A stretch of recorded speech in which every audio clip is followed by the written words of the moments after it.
মাত্র 3.55 ঘন্টায় অর্থাৎ প্রায় 4 ঘন্টায় ঢাকায় পৌঁছেছে এমভি ঈগল 3। একটা সময় যার গতিতে কাঁপত পুরো নৌ সেক্টর, আজ সেই গতি কোথায় গেল? বলছি এমভি ঈগল 3-এর কথা। এখন প্রায় 4 ঘন্টায় প্রায় প্রতিদিনই ঢাকায় আসে এই গতিরাজ। যার গতির জন্য পুরো নৌ সেক্টর কাঁপত, এখন নেই সেই গতি।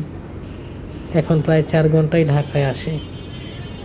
প্রশ্ন হলো, এমন কেন হলো হঠাৎ করে? আসলে ঢাকা চাঁদপুর নৌ রুটে কমেছে যাত্রী চাপ, নেই আগের মতো যাত্রী।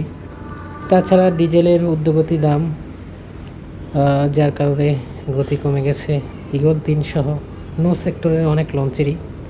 এখন আর আগের মতো গতি নেই, কোনো লঞ্চেরই তেমন একটা দেখা যায় না। তো সেই কারণে মূলত ঈগল 3-এর লঞ্চের গতিও কমেছে।